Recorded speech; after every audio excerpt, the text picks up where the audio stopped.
joined us today. I just want to make a brief announcement that we will wait for a couple of minutes until we launch this event so that everyone who wants to join the event has time to join. So we'll wait for a couple minutes and then we'll start.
All right, I think I will just begin the first few words of introduction as other people are still joining the event. Hi, everyone. Welcome. We're really excited to have you join us today as we celebrate the launch of a special issue that is called Digital Selves, Embodiment and Subjectivity in New Media Cultures in Eastern Europe and Eurasia. This special issue is part of the journal Digital Icons, Studies in Russian, Eurasian, and Central European New Media. I'm really happy to say that this is open access and available at digitalicons.org. Today, we have an outstanding panel of speakers, the special issue's co-editors and authors who contributed their pieces about the role of the physical and sensory body in relation to social identities and minority advocacy in regional digital culture. The scholarship presented in this issue engages conversation in disability studies, queer studies, and feminist studies. The launch will feature a brief presentation by participating authors with an overview of the project from the co-editors of the special issue, Cassandra Hartblay and Tatyana Klepikova, and a response from Sasha Kurlenkova, our discussant. Just a few words about the logistics of the event. First and foremost, we have available live captions. So if anybody would like to have live captions, you can activate them in your settings on Zoom. If you have any question about how to do that, please let us know through the chat, and we will be happy to assist you to guide you through this process. Another thing is that, so we are running this event as a webinar, which means that you can watch us on Zoom or on live streamed on YouTube. We encourage you to ask questions at any point, or when you feel like you have a question. You can simply type those questions in the Q&A feature if you're watching us on Zoom. And if you are connecting through YouTube, then there is a chat box where you could type your questions. Of course, we wanted to give the special thanks to the Harriman Institute for helping us organize these events, and to Carly Jackson, the wizard behind Harriman's events, and to all participated authors and co-editors. I'm thrilled to introduce the co-editors, Tatyana Klepikova and Cassandra Hartblay, who are going to open our event today. Tatyana Klepikova is a postdoctoral fellow and lecturer at the Department of Culture and Literature of East Central and Eastern Europe at the University of Potsdam. She studied Slavic, Anglophone, and Hispanic literatures and cultures in Yaroslavl and Passau, and held a postdoctoral fellowship in women and gender studies at the University of Toronto. Her work is focused on Russian queer theater and drama. She's co-editor of several edited collections, including Outside the Comfort Zone, quote unquote, Private and Public Spheres in Late Socialist Europe, which was out in 2020, and the editor and translator of contemporary queer plays by Russian playwrights. And then the second co-editor is Dr. Cassandra Hartblay, who is assistant professor in the Department of Health and Society and director of the Center for Global Disability Studies at the University of Toronto, Scarborough, as well as a member of the University of Toronto graduate faculty in the Department of Anthropology and the Center for European, Russian, and Eurasian Studies. She is author of I Was Never Alone, or Oporniki, an ethnographic play on disability in Russia, which was out last year in 2020 from the University of Toronto Press. And her scholarship also has appeared in American Ethnologist, Disability Study Quarterly, among other publications. Tatiana, Cassandra, the floor is yours. Thank you so very much, Svetlana, for introducing us. Cassandra and I are both thrilled to be part of this event and to go with our authors and our wonderful discussant, Sasha Kurlenkova. We are welcoming all our audience members. Cassandra, I will let you to jump in to say a quick hi to everyone too. Hi, everyone. So very glad to be here, and I'll let Tatyana launch into our event. So before we start introducing the special issue, we thought it would be great to say a couple of words about the wonderful home that it found at the journal Digital Icons.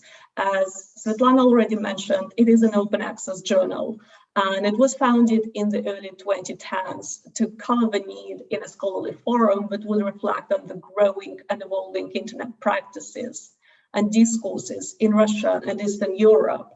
And it publishes 2 issues a year with contributions in English, Russian, and German, with a focus on media studies, digital humanities, cultural studies, and increasingly feminist cultural studies and gender studies. And we have been delighted to contribute to this growing conversation and the direction this journal has been taking. And we invite you to check out previous issues of this journal that covered topics as diverse as the 2012 protests in Russia, the Pussy Riot case, memory wars on the Russophone internet, and many, many others at their website, digitalicons.org. And I pass on the floor to Cassandra so that she could tell you a bit more about how we started this project. Thank you, Tanya. So, our collaboration between Tanya and I as co-editors for the special issue came about simply as an accident of geography. Tanya and I had met before at ACES conferences in passing. However, we didn't really get a chance to get to know each other until my colleague happened to be hosting Tanya in Toronto, and of course I invited her out for a welcome get together, and we just continued to talk over the course of the year, and that was fall 2019. So Tatyana wasn't in Toronto for very long before the COVID lockdowns of March 2020 began, and that really shaped our sort of correspondence, because we were both kind of trapped in our respective homes on opposite ends of the city, but made a habit of talking on the phone from time to time. And one time Tanya proposed the idea of a special issue. And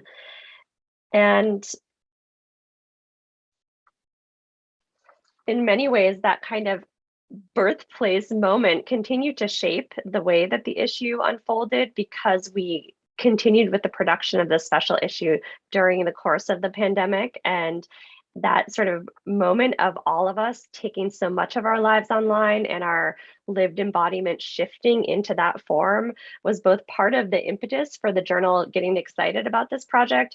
But then I think it also was our lived reality, because with many of you authors and also our kind discussants, or not discussants, but rather reviewers, you all became our pandemic colleagues, in getting to know you remotely over this past year, or that past year. So now Tanya will talk a bit more about the journal, or the special issue concept itself. Yeah, I got this idea from my research on contemporary queer culture in Russia, where gender politics, as you're all well aware, are deeply entwined with the idea of a queer body as lying outside of some imaginary norm invented by the state. And as I worked with case studies of theaters in particular that create queer bodies in new media environments using digital technologies, I started thinking of questions of how bodies can be produced online, how embodiment happens in digital settings, and how normativity is shaped in digital settings. And these questions I was asking aligned with Cassandra's interest as a feminist disability studies scholar in the body that stands behind our online presence, right? And its role in practices of digital sociality. While we were inspired by this interest in the body and the digital, we were also aware of the fact that in the studies of the Russophone internet, there had been much research into its democratic aspects and limits to them, its potential for political engagement, for digital citizenship. However, what we knew is that the materiality of online practices, their roots in the bodily experience of the real world, had not yet been covered in the academic discussions of Eastern European and Eurasian internets. And this is why this idea came together so quickly, and we were so excited by doing that, because we thought inviting colleagues to dive deeper into such conversations by doing a special issue in which we would explore how real bodies come to create meanings online in post-socialist online environments would be something that would really move our field forward. And I turn over to Cassandra to continue what happened afterwards and what we started to think about. Yes, so once we had our wonderful contributors assembled and we had our articles underway, it was up to Tanya and I to write the introductory article. And so now I'll share with you all just a few words about the major arguments we put forth in the introductory article. So there are some sort of core assumptions that we make in the structure of that. And the first is that this whole issue is a question about embodied subjectivity. We're asking questions about how individual actors or agents are making sense of digital culture through and with their bodies and with the representations of bodies online.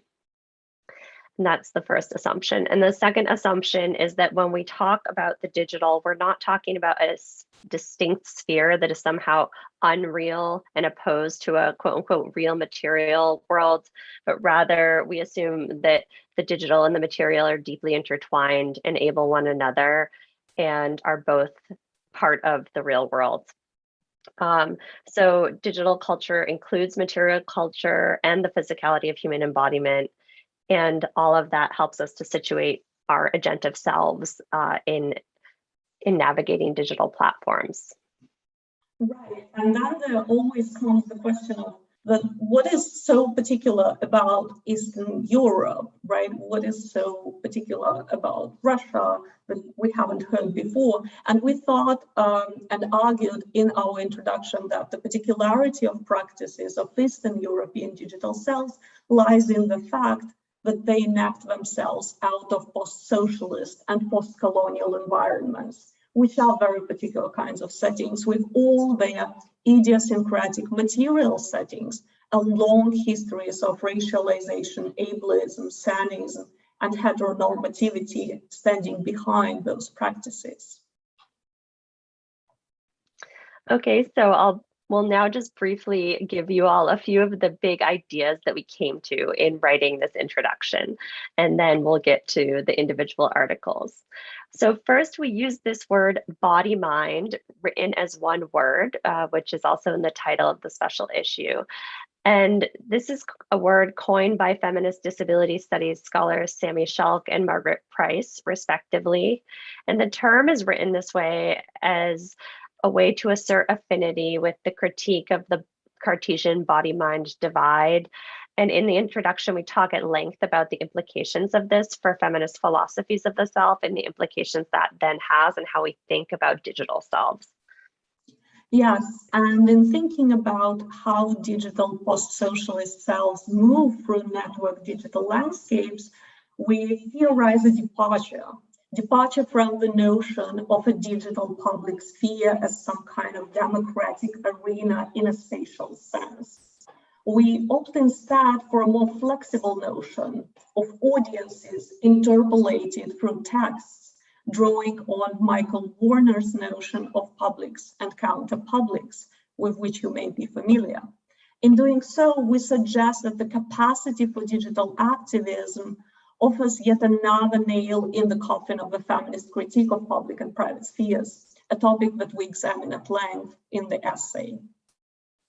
And we argue that in thinking about how digital publics and counterpublics in the region assemble, the materiality of socialist legacies in the built environment and traditions of embodied protest in the post-socialist sphere matter, as they determine how digital selves come to create meanings online. And we offer two specific ways to think about these particularities. Okay, so the first of those specificities is the concept of pixelization, spelled like pixel and ization, as a process. And that's an idea that I developed in an earlier article to think about theorizing new spatial metaphors to understand social countercultures, and that can be understood in contrast to marginalization. So rather than subcultures being pushed to the edges of society, we're actually experiencing physical separation in the little cells of our private homes. And then at the same time being digitally networked with one another in conversation through social network platforms. So pixelization stands for networked publics and counterpublics that emerge despite material conditions of post-socialist segregation in home spaces. And this came out of my own research with adults with mobility impairments in Russia living in family apartments, and is illustrated really nicely in the Philipa's article in the special issue. So it offers a way to re-theorize the metaphor of center and periphery. And as a second way of thinking about the specificities of how digital publics and counterpublics in the region assemble, we observe the ways in which digital activism uses digital images of bodies in protest, in lieu of street protests, as a way to avoid persecution of activists in states that are far from liberal. And an example of that would be the famous video of Pussy Riot, which was observed by very few people live, but then became a major hit online when it was uploaded on YouTube.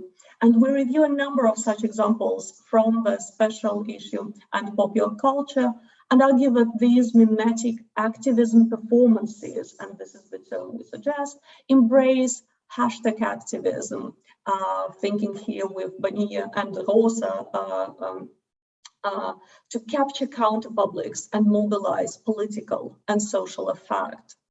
And the articles in this special issue, which their respective authors will now briefly present, offer case studies that each demonstrate how bodies matter for digital sociality and how digital life matters for how subjects experience their own embodiment in our region today.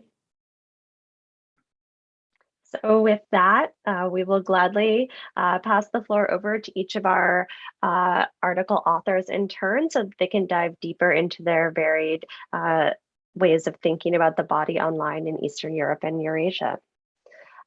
So I believe that first up is our host, Svetlana Vorodina, who is Mellon Teaching Fellow at the Harriman Institute and lecturer in the Department of Anthropology at Columbia University, and author of the article in this special issue on Making Presence, Blind Authors Digital Storytelling in Russia. It's my absolute pleasure to reintroduce Svetlana. Thank you, Cassandra. And okay, we have, I will start. I don't have any visual material, so I will just talk us through some ideas that I wanted to express in the article. I'm in general very interested in understanding what are the sides of disability inclusion and exclusion. And I think that very often we omit looking at the digital as one of the sides. And by writing the article, contributing to this special issue, I wanted to interrogate just that, the digital, and in particular, a specific project on that circulates on various Russian social media, where, as I think, some renegotiation of what it means to be included, excluded is happening. And another kind of very important thing that I was writing against was that I was writing against the stereotype that blind people in particular are perceived in Russia, and I would also argue elsewhere, as absent, as uniformly tragic, as incapacitated, unable, isolated. Cassandra here has written a whole book about it. But I think that I try to approach it again from this kind of from the side of the digital and the side of where blind people, blind authors capture their own life stories and circulate them publicly. So I looked at in depth at how blind people cultivate themselves as connected instead of disconnected, as that stereotype goes, and they're connected materially and digitally to others, how they are present in the world and how they make their presence felt and perceived by other people as well as by themselves.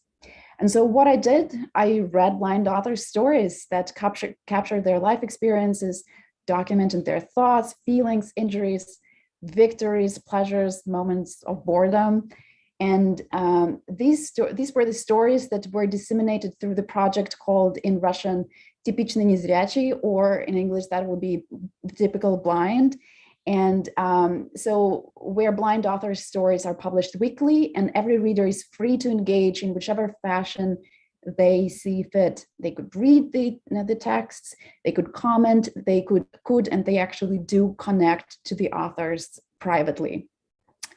And so as I analyzed the stories and the social lives of those stories, I wanted to show that blind people's digital storytelling accomplishes a triple effect in a sense. So one, it promulgates this idea that there are actually multiple ways of how to be blind, how to live a life as a blind person. Two, it helps the authors establish their own authoritative voices. And three, it brings about a sociality open to difficult conversations about exclusion and ableism, where both sighted and blind people are present and contributing to those difficult conversations. And in line with what Cassandra and Tatiana were talking about, I also wanted to show that there is no strict distinction between the digital and the so-called material or real life. And how I saw it, I saw that some blind readers picked up white canes after reading those stories on the typical blind. Some blind writers carried over their authorial confidence to other domains of their life. Some writers and readers forged new connections offline and online, and they cultivated the habit of expressing their opinions about things that matter to them. And these are just some examples in which I saw that the digital and the very material, very corporeal were really, really entangled. And part of it was also too that I interviewed some of the authors, and they expressed how the experience of writing and circulating their life stories brought about very physical changes in their lives, how they started to, again, this example of navigating the streets with a white cane, how they started dancing, and how they started cooking classes and things like that, how they comported themselves in public too. And I guess the last comment that I want to share is that to me, as a scholar of inclusion and exclusion, I really think it's very important to assert that Russian social media and social media in general are a tool for sustained and differently paced renegotiation of disability inclusion and exclusion. And it needs to be considered alongside such other tools, such as disability policies, such as privately funded and publicly funded programming, such as disability activism on the streets or any other form of activism. And in this sense, the existence and proliferation of digital platforms and digital platforms where disabled people voice their opinion and voice and have community life, they should be really considered part of this broader disability inclusion or exclusion apparatus. I think I will end here, and I'm excited to hear from other authors. Thank you. Wonderful, Svetlana, and we were privileged to have another disability studies expert in our special issue, and it is Philipa Mullins, who is a PhD candidate in the Social Policy Department at the London School of Economics and Political Science. And it was our greatest pleasure to have her article about one of the most important hashtags of the pandemic, but we are always at home, quote unquote, disability and collective identity construction on RUNET with us in the special issue. Philipa, over to you. Thank you so much, Tatiana. I hope everyone can hear me okay. Wave if you, great, thank you. Thank you so much, Tatiana, for the introduction, and to Tatiana and Cassandra for the space of the special issue, and to Harriman Institute now for hosting us so wonderfully. It's really great to get to hear more about the articles and find these synergies between ourselves. I'll start from one of them, which was just now mentioned, the social lives of stories, because I think that's really what my work is exploring here. So Tatiana mentioned the hashtag, but we are always at home.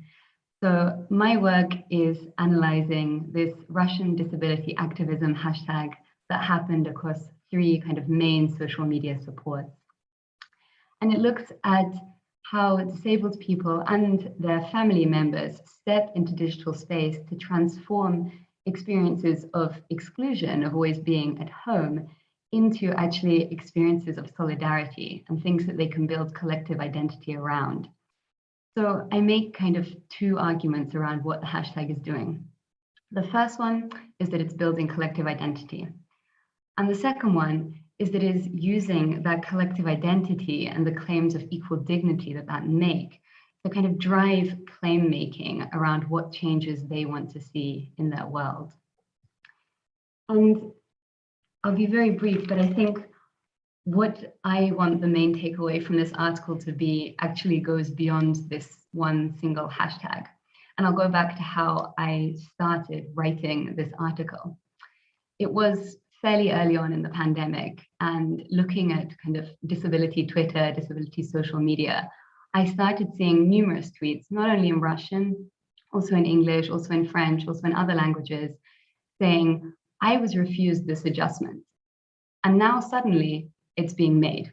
I was told this is not possible, this cannot be done.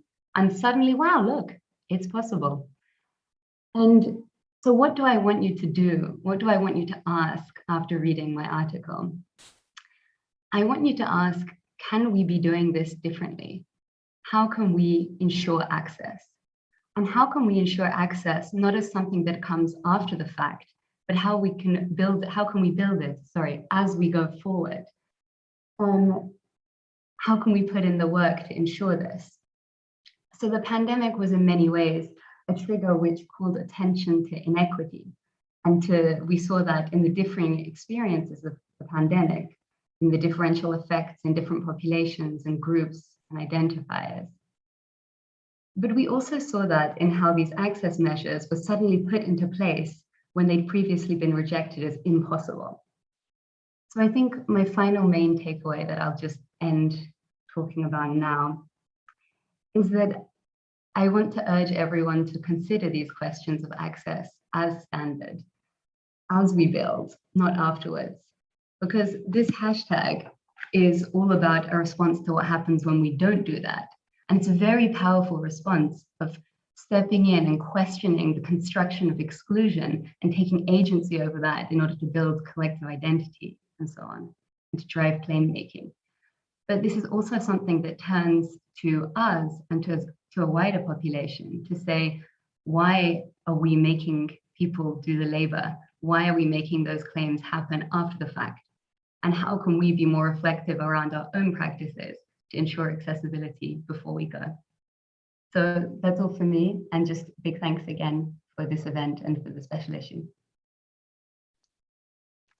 Thank you, Philipa Mullins. That was a lovely summary of the paper, and I encourage you to go read the paper for its great discussion of the hashtag and the ways that the activists took it up and carried it out in more details there. Now, I'm very happy to turn it over to our next author, Elisa Sopova, PhD candidate in the anthropology department at Princeton University, who has written for us an essay titled Visuals and the Invisible in the Forgotten War in Ukraine, Combating Cliches of War Photography Through Social Media. Elisa. Hello, everyone. Such a pleasure and honor to be a part of this company. And yeah, so I'm now a graduate student in anthropology, but I'm transitioning from journalism. And my photo essay is dedicated to a project that I've done as a part of this transition, together with my collaborator, photographer, Anastasia Deverlind. So I frame it as a media analysis, or perhaps media self-analysis, because this is something I began doing as a practitioner before framing it theoretically. And this essay is an attempt to do such framing. So I'm a native of Donetsk in Eastern Ukraine, currently a war zone. So both my journalism and my research since 2014 is focused heavily on the conflict in Ukraine. But before the war happened to me, I had the same relationship to war as most people in the world have, which was basically limited to seeing some random TV coverage of some kind of mishmash of tanks, soldiers, explosions, crying women, refugees, and whatnot. And only when it happened to my own community, I realized that this is a very limited and distorted representation. This is not how the war looks like in reality, at least not most of the time. It overlooks everyday experiences of living in the zone of military conflict. And not only is such representation inaccurate, it's also damaging. So theoretically, I derive a lot on the work of visual scholar Ariela Azulai, who argues that this current practices of photographing and viewing dispossessed people is inherently imperialist, because it objectifies and freezes these people in their misery, kind of turns them into this extras in the spectacle of suffering that is produced for the consumption of imperial citizens.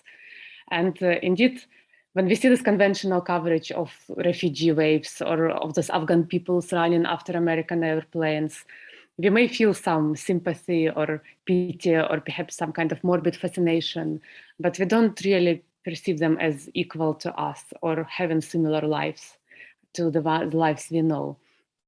They are perceived as some kind of a special category of people who somehow magically belong in the war zones, and they always look in particular ways. So to counter this, we started this project when we travel along the front lines in Ukraine and take pictures that media would never buy from us, because they just don't look right. They don't look like war. So we publish them on Instagram and Facebook. And I think it's interesting, after hearing Svetlana's presentation today, that social media kind of keeps coming up as this instrument of agency or empowerment that is not often treated this way, but there is, I guess, this angle to that. So initially we were just treating it kind of journalistically or ethnographically, just meeting people, hanging out with them, photographing, making these little posts. But in this essay, I tried to trace some kind of patterns. And so exploring these patterns that challenge the cliches of visual representation, this is what takes up most of my essay. They all come with cases and examples and analysis and everything. But here I will just name this main trends.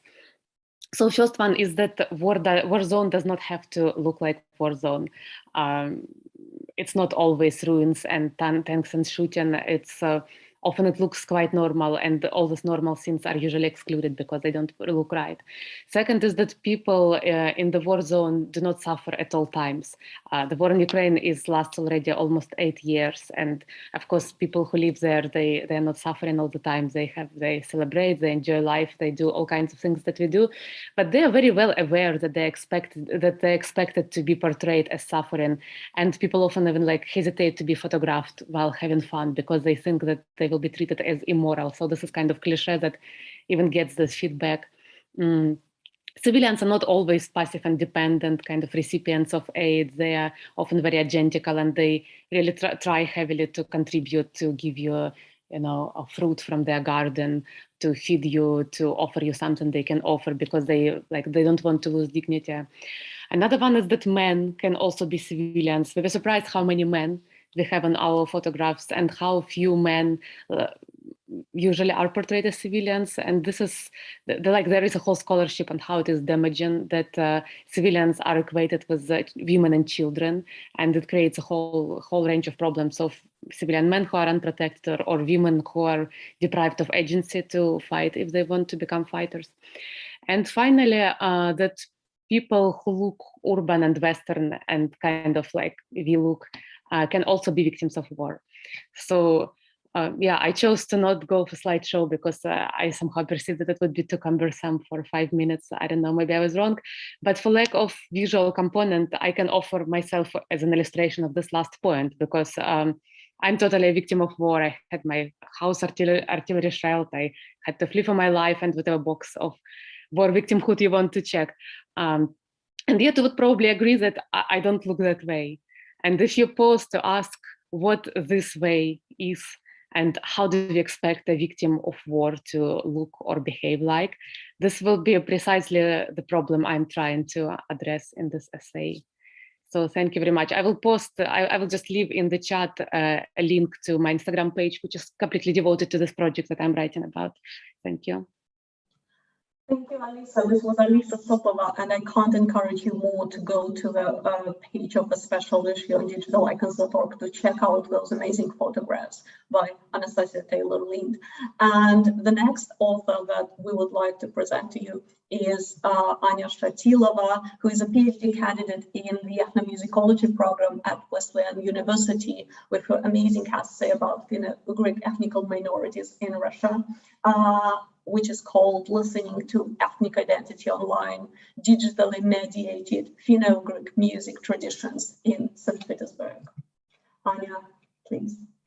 Thank you, Tatiana. Thank you, Cassandra, all the organizers and participants today. It's really wonderful to be here today. So I prepared a small essay about my article.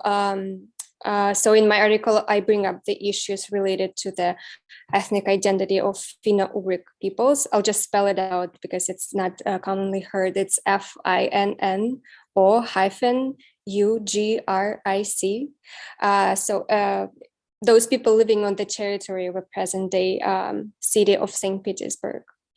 And the focus of my research is two case studies, is the Center for the Indigenous Peoples of the St. Petersburg region and the metal band Second to Sun.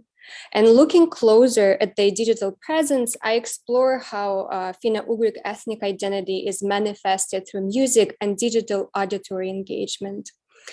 So the Center for the Indigenous People is a local volunteer-run organization founded in the year of 2000 with the aim to preserve and develop the culture of local indigenous Finno-Ugric peoples.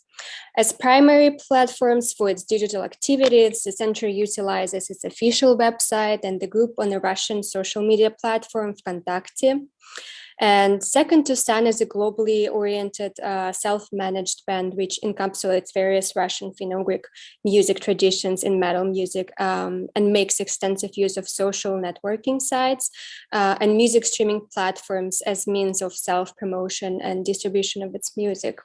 So in my article, drawing on approaches from sound studies, I use this notion of listening as a sensory practice to explore the musical presence of Finno-Ugric peoples as it is shaped through the use of digital media.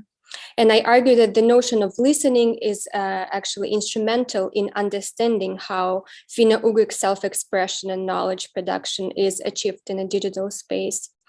And I specifically focus on the quality of listening as an act of making an effort to hear something. And I further analyze the methods that the Center for Indigenous Peoples and Second to Sun used to become the listened to as the ethnic minority within the dominant Slavic society. And also in my article, I addressed the specificity of the term коренные народы as the Russian translation of indigenous peoples and its use in the post-Soviet context, specifically in reference to Finno-Ugric groups. And there are several factors that distinguish the indigenous Finno-Ugric peoples discussed in the article and those that are discussed in the mainstream North American scholarship, which I identify as following: specific nature of the term коренные народы in Russian legislation, the degree of racialization in relation to the dominant society, the ethnic status throughout the history of the Russian state, and the shifting nation-state borders that complicate the belonging of those Finno-Ugrians to a particular cultural and social space. And one of the major issues that I raise at the beginning of the article is the absence of Russian indigenous musical practices in the discourse of global indigenous studies. While there are numerous studies that analyze the music of indigenous peoples or коренные народы, they have generally not been linked to the broader issues of global indigenous experiences. And one of the contributing factors of such invisibility and inaudibility of many Finno-Ugrians in the global arena is that Finno-Ugric peoples are generally phenotypically understood by others to be European. And as a result, they do not typically garner the same racialization based on appearance as other indigenous groups, and a fact which further complicates their belonging in global indigenous movements. So these two case studies direct our attention towards practices of online listening as an auditory and non-auditory engagement, as well as the affirmation of identity of those who want to be listened to through digitized sound and digitized voices. That's it from me. Thank you. Wonderful. Thank you, Anya. That was an excellent overview of a fascinating article. And now we will turn to the next author, Ella Puișbola, who's assistant professor in English and Women's and Gender and Sexuality Studies at Illinois State University. Ella's article is titled Rainbow Mary and the Perceived Threat of LGBTQ+ Bodies in Poland. Thank you. And I have some slides. Should I show them myself or will they be shown? Oh, thank you so much. Thank you. Okay, wonderful. So the focus of my article is on this specific form of protest art called Rainbow Mary or Tęczowa Madonna in Poland, and kind of relating that to broader movements in Poland currently with the fight against the criminalization of abortion, the fight against spaces that are created as anti-LGBT spaces in Poland, and broader queer and feminist movements in Poland right now against kind of the right wing. So just for a visual descriptor, the Rainbow Mary is a painting that's converted from a Byzantine painting that has dark-skinned black Madonna and baby Jesus in Byzantine style. And what is unusual about the protest art, of course, as a form of queer engagement, is that the halos have been substituted with rainbows, and this is done it doesn't damage the painting itself. It was done as a poster, as a digital means. So next slide, please. So you see here in this image the Byzantine painting, again with the golden halos, with the beautifully shimmering robes that both the Jesus and Mary are wearing, and then the rainbow halo version of it. And what's really important and that I look at with this art is I consider it a form of disidentification, drawing on Jose Muñoz's work, arguing that basically while it was seen as very offensive to the right wing and dominant public in Poland, actually it partakes in a form of refining and reformulating what it means to be Polish in the first place through expanding it through queer disidentification. So this kind of way of using mainstream symbols to make space within them for queerness. So next slide, please. I also wanted to share a few other symbols that have kind of done similar things in Poland recently.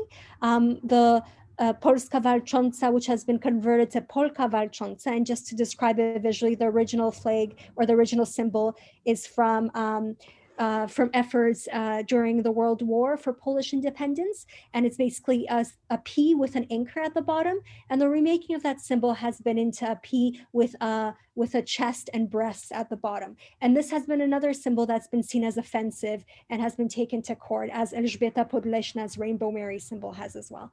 Next slide, please. And I have one more symbol to share before I get a little bit more into my article. And this is the Solidarność symbol. So one thing that I talk about in my article is how central resistance has been to Polish culture, through 123 years of occupation, through multiple genocides, through the Second World War, and then into the occupation by state socialism in Poland. And I'm arguing that basically new feminist and queer movements, which are not all that new at all, are remaking and drawing on that energy. And that basically they're trying to reformulate Polishness and patriotism really through queer and feminist reimagining. So this is another one, Solidarność, the original to visually describe it.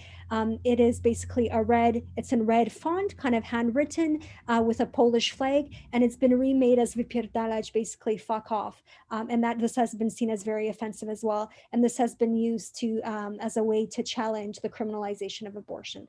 Next slide, please. So one thing that I look at is how intramedial also this protest is. As a person who is Polish Canadian, located in the US and Canada, depending on whether, which part of the pandemic we're talking about, I feel still very emotionally effectively affected by these protests, hence being able to write about them. And I talk about kind of this intermediality of protest and of feminist and queer symbols as a way to recognize, as everyone else has been saying, the reality, the liveness, the ongoing engagement of both embodied and online protests as an embodied form of protest as well. So symbols like this that are weaponize basically LGBTQ 2IA plus here in the context of Poland, LGBTQ people as an enemy against the Polish nation state, on par with state socialism and on par with Nazi German occupation. So there's a very violent kind of rendering of what has been called as gender ideology by right-wing countries across the world. And really in my essay, I'm trying to think about trying to expand this notion of Polishness through using queer symbology and this notion of disidentification. So I think I have maybe one more slide, please.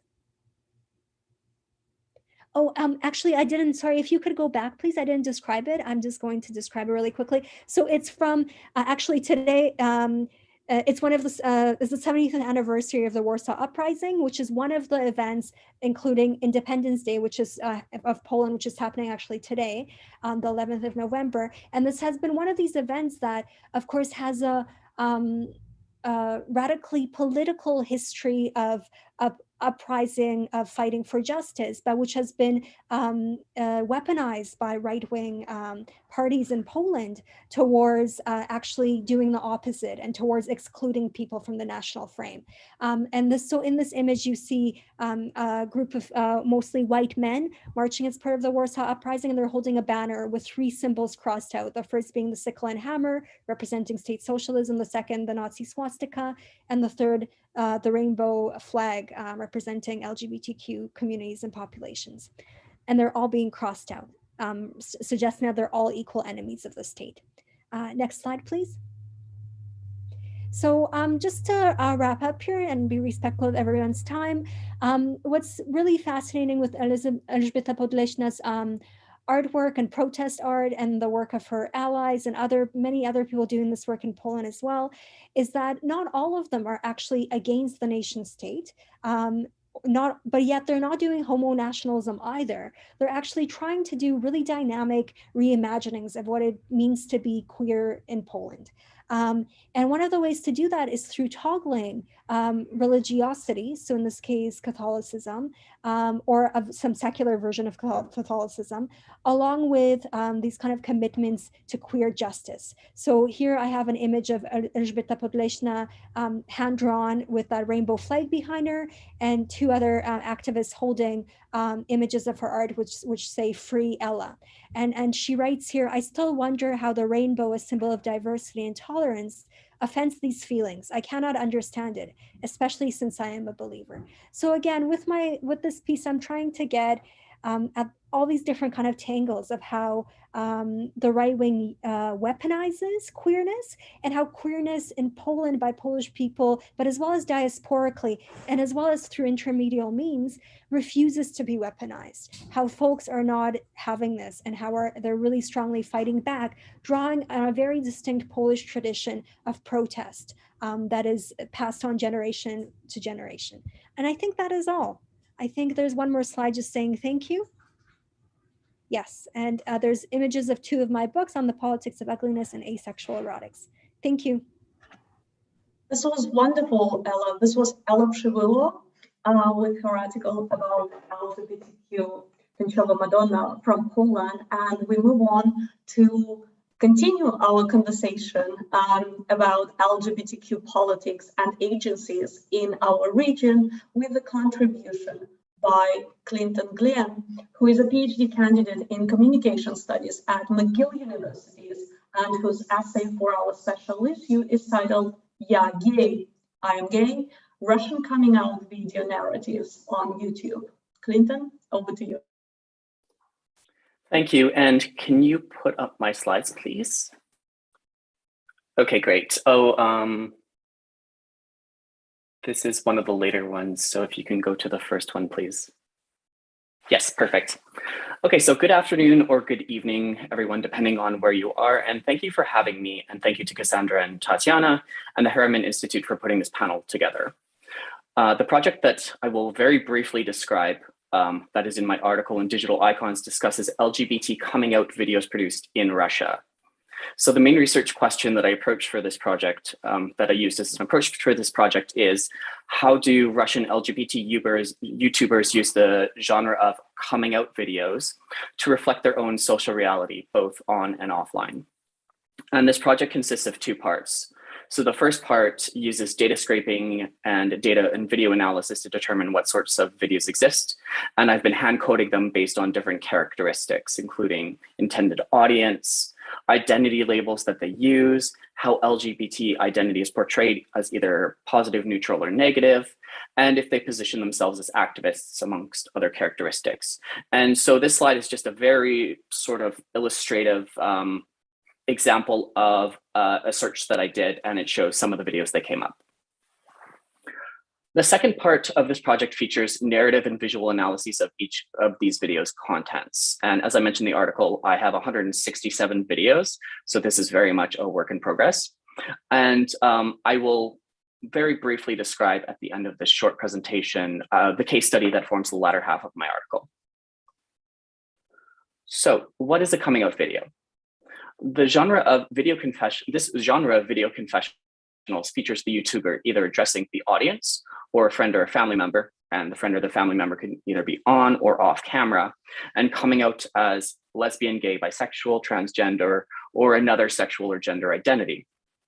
In their analysis of YouTube coming out videos as a genre, digital studies scholars Jonathan Alexander and Elizabeth Loesch note how the coming out video is, quote, an intentionally broadcast statement that attempts to negotiate the boundary between intensely personal desires and public identities, connected to the shaping of personal desire through public discourse about sex, sexuality, and sexual identity, end quote. Furthermore, they describe how coming out as a confession acts as, quote, a moment of intimate disclosure of an authentic identity hidden by a social mask, while also emphasizing how gender and sexuality are performed for the camera, much as they are staged in an offline environment, end quote. I would like to add that for prominent YouTubers, particularly those who have built up a follower base and a community around their channels, the act of coming out is more than just a moment of choosing to express their authentic selves. It also represents a rupture point in their online persona, where they choose to acknowledge their identity while breaking with their past digital self as presented on their channels. Next slide, please. As a way to ground this in a short case study, I'm going to briefly refer to the coming out video of Zhenya Svetsky, which I describe more in depth in my article. Sviatsky has been producing YouTube videos since 2014 and was a cast member of the first season of Hype Camp, a reality competition show that was shown on the Russian channel Pятница in 2017. More recently, Sviatsky has become known for his activism. For example, appearing on the cover of the 2018 Human Rights Watch report, No Support, Russia's Gay Propaganda Law Imperils LGBT Youth. Next slide, please. While I don't have time to show the entire video, I want to very briefly describe it. Sviatsky posted his coming up video to his YouTube channel in April 2017, and it has since been viewed more than 600,000 times. The video itself represents a rupture point in his online persona. In addition to posting this video, he deleted all content that he had made previous to his coming up video to his followers. So in a sense, it's a sort of rebirth. The video opens, as you can see in this slide, with Sviatsky standing naked in a bathtub while holding a picture of a member of the State Duma, Vitaly Milonov, across the lower part of his body and running a knife along his skin. Next slide, please. The opening is also overlaid with statistics such as 75% of homosexuals have thought about suicide, and 20 to 35% of young gay men make attempts on their own lives. The segment concludes with the phrase, homophobia is a psychological disorder. And next slide. As Sviatsky describes in the video, he deleted his previous online presence, so all of his videos, dating back to 2014 because they represented his struggle in deciding to come out to his audience, and that he wanted to respect both himself and his audience by presenting his authentic self. So in this clip, and you can see this is him actually directly addressing the camera in his apartment, he discusses his struggles with his identity, his thoughts about suicide, and his own internalized homophobia, but then focuses on how he has come to accept himself and that being gay is normal. And since I don't have much time, I will leave it there. I welcome any questions or comments that you have, and thank you for having me. Thank you so much, Clinton. And before we move to comments by our discussant, whom Svetlana will shortly introduce, Sasha Kurlenkova, I would like to just summarize for those of you who joined us in the process of this wonderful presentations that this special issue and contributions by the authors have been about three main things: the constitutive natures of the digital and the material, of the multiplicity of forms of resistance that to forces in society that try to normalize, pathologize, and gender certain bodies and not others. And then I think what authors have also shown in their presentations is that while digital space certainly provides a particular type of agency to the authors who may not have access to this type of agency in the material sphere, it should not be seen as some kind of a magical space. Rather, what we should think about is seeing it as a space where a certain form of reflection becomes possible. All of these forces that normalize, pathologize, and gender bodies in our societies. And these reflections interpolate particular audiences with whom authors engage in conversations, reflections on what kinds of bodies are representative of the world, as Alisa Sopova showed in her essay, what kinds of sexualities can exist in Russia and in Poland, as shown by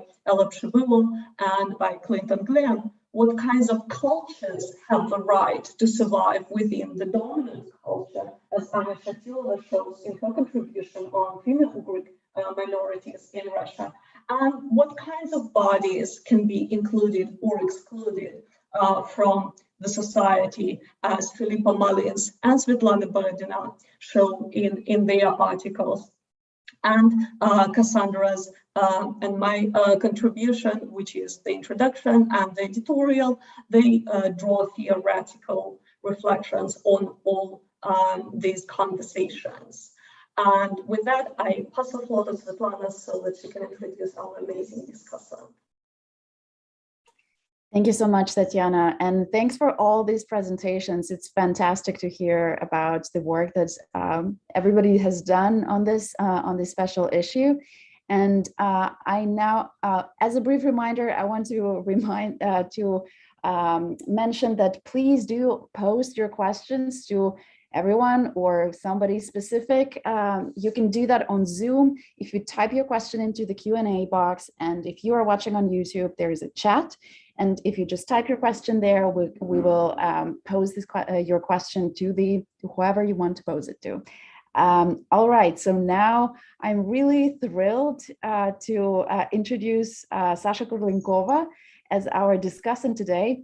Sasha Kurlenkova is a social scientist interested in the body, technologies, and disability. In 2015-2016, Sasha gained a master's degree in sociology from Shaninka, which is Moscow School of Social and Economic Sciences. She also worked as a researcher at the Institute of Ethnology and Anthropology, Russian Academy of Sciences, studying sensory practices and assistive technologies used by blind and low vision people through ethnography and qualitative interviews. Since 2018, Sasha has been a PhD student at the New York University Department of Media, Culture, and Communication, where she studies the organization of assisted or eye tracker mediated interactions of kids with speech disabilities inside Russian-speaking families. She uses ethnography and conversation analysis to understand the multimodal methods and resources used by kids and their families to talk to each other. Sasha, we're thrilled to have you here and we're excited to hear your thoughts. Now I turn it over to you. Thank you. I'm a bit intimidated because my introduction was like by far the largest, and it's like everybody has such an amazing research that you guys presented. I was really honored to be invited as a discussant and to kind of maybe try to formulate some of the uniting themes and threads and topics that I saw in your works. And I'll just probably stick to my printed documents, so that because I know there are limitations of time. So the team of authors and editors of this special collection has artfully managed to bring critical concepts from queer and feminist studies, disability studies, post-colonial and other critical traditions to reflect on the peculiar configuration of contemporary media landscape in Eastern European region. I was sincerely amazed by the scope and innovative character of this academic but also activist project.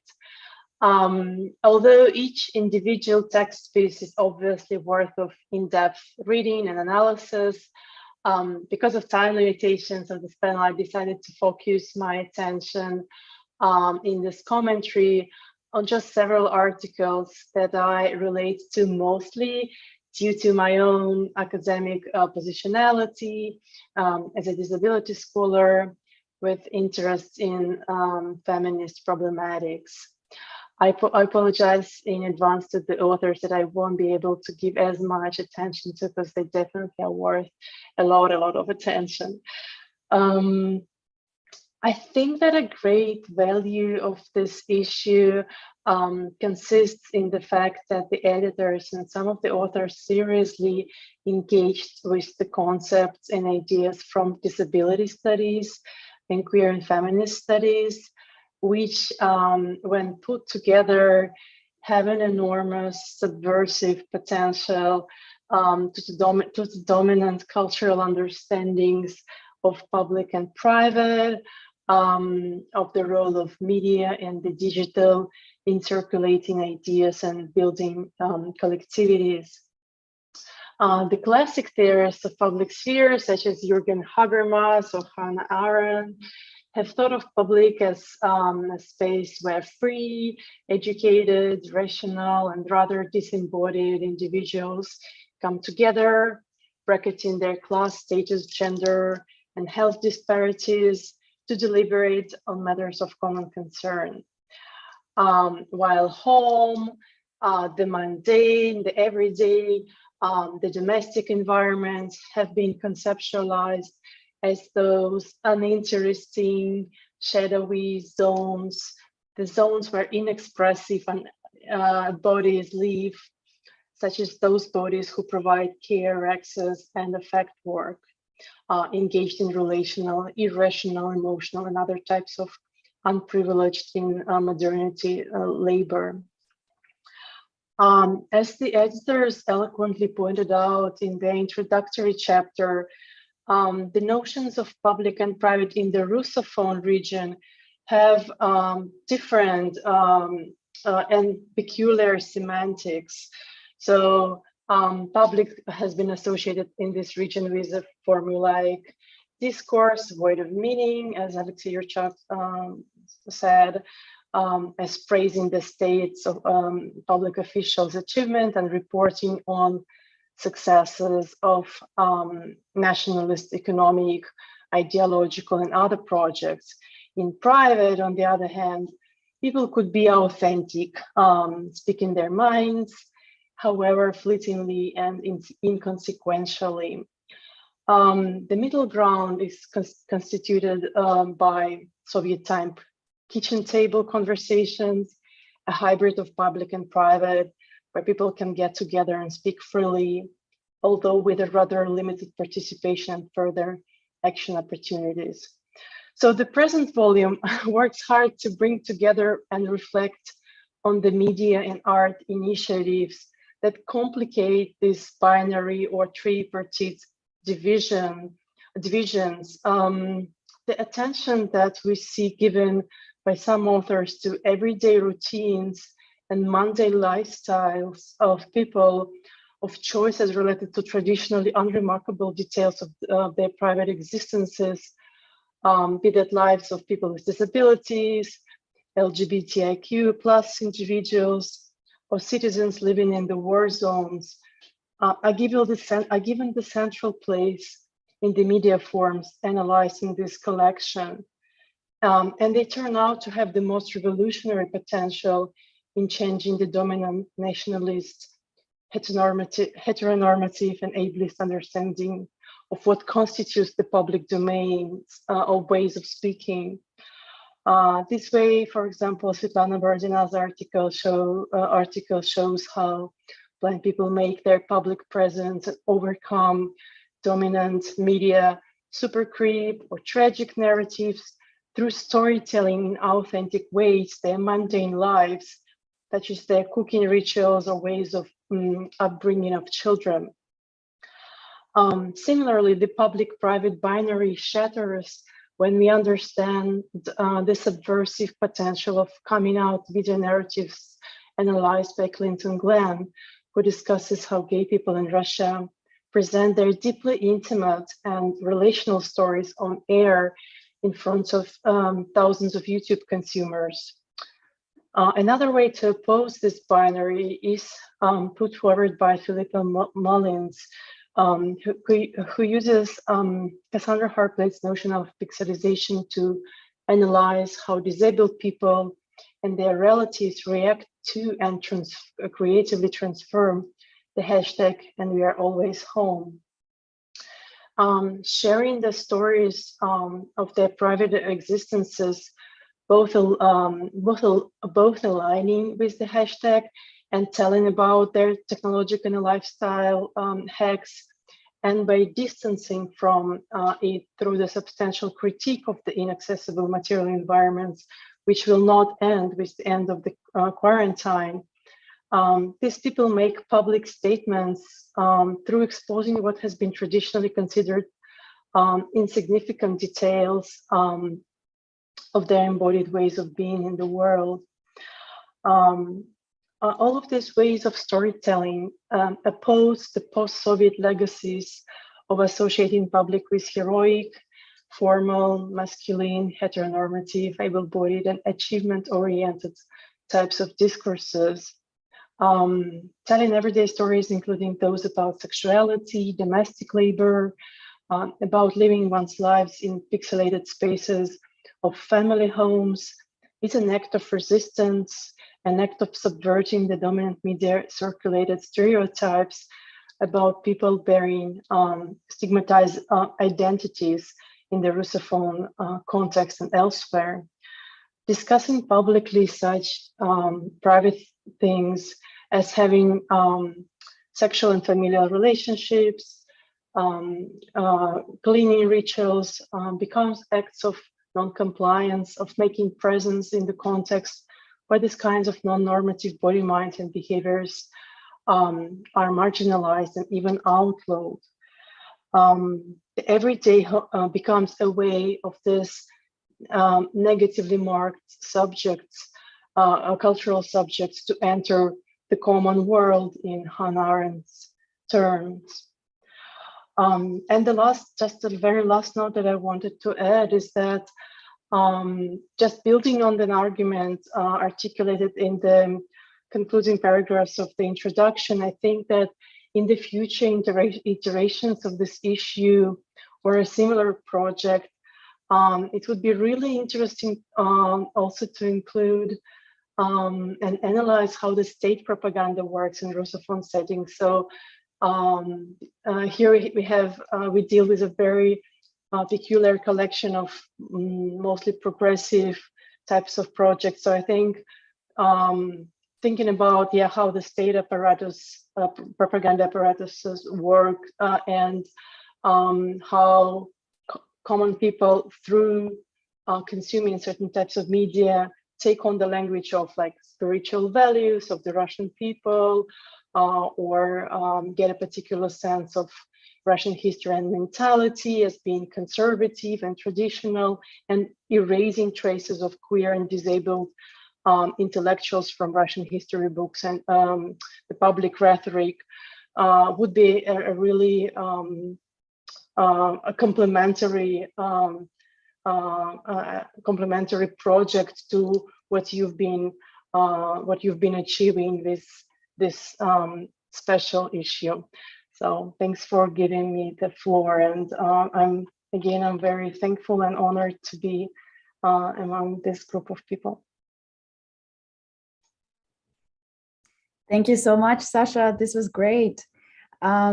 Okay, I think we can start our Q&A session now. We already have a question from the audience, but before I pose the question, please don't hesitate to ask any specific participant, any specific author, or everybody on the call, on the event, about a thing that about their presentation, or any question that came up to you as you were listening to all of us speak.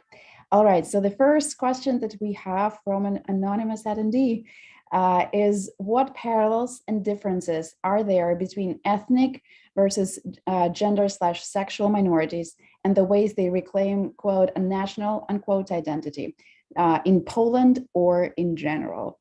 So so this is the question, and I'm supposing that Poland was mentioned first. So I don't, Ella, maybe you want to begin, or if anybody else wants to begin answering this question, please go ahead.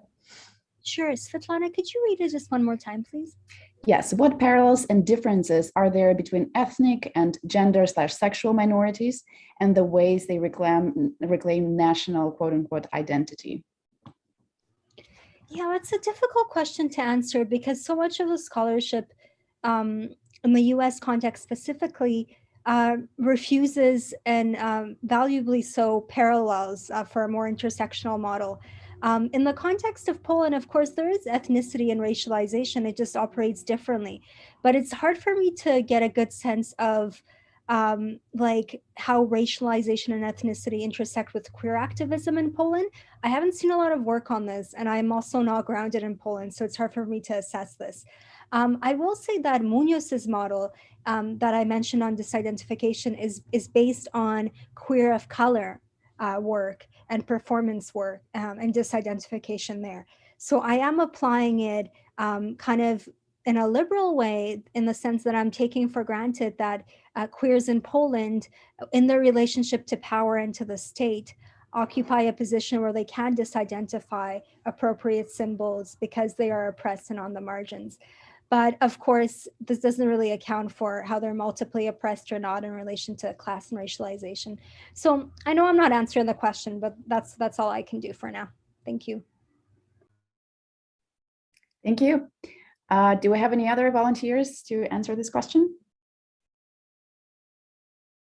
I think I can add my 2 cents, and I don't know if this is going to be particularly about the article itself, but or coming mostly from my research that I conducted in when was it, 2016, 2017, as I worked with blind activists. And I would like to preface this all that I worked with a very specific group, so I'm not talking about all disabled or blind people in Russia. And but I also think that it's very important to think about intersectionality to see how these identities really intersect. Specifically, an example that came to me when I was thinking about this question was when we think about a blind community. This is the question that I've been thinking about. Can we even talk about a blind community per se when we think about Russian spaces? Because I have observed so many different say, for example, contexts in which somebody would argue that they represent, they stand for this figure of a blind Russian, especially if we're talking about global settings and meetings and conferences. And what the figure of a blind Russian is really depend on the geopolitical context and purpose of the global meeting. So we can't even generalize there. Sometimes quite privileged people who enjoyed access to some resources, and mostly I would say that I worked with a lot of people like that. So class-wise, we would think that they did have access to resources, and so in that and enjoyed also the publicly distributed resources available to disabled people through the programs of disability inclusion programming, state funded again. So when such supported people go to global settings and represent Russian blind people, they generate a very specific discourse about what kind of oppressions, pressures they experience, as well as what kind of benefits they enjoy. Now, if we go back to people who align themselves rather with more critical political projects, those who they would I would say tend to be less supported by the official public resources. And so they would align and form this Russian blind identity in global settings in a very different way, appealing to mobilizing very different histories of blindness in Russia, as well as generating their kind of domestic position vis-a-vis the official discourse very differently. And domestically, again, we can't even generate, so going back to my first question about, is there a blind community in general? We can see dramatic differences between people who align with different political projects, people who align with, who have access to different resources and occupy different class identities, people who also do intersectional activism, such as queer and crip activism. So we have a very big diversity of identities. So I think that, to me, this question really signals the need to explore and research this diversity, both domestically and globally, and how in various conditions these intersections form and are mobilized. That's my 2 cents. Does anybody else want to answer this question? Oh, Cassandra. Well, I thought I might actually just kind of extend the question to Ella, because of course I've been thinking over the past 2 days about the situation on the Polish-Belarusian border with obviously, the news media seems to be really casting Belarusia and Russia as somehow aggressors in this situation, and yet the Polish government is not letting the migrants in, and the migrants are racialized.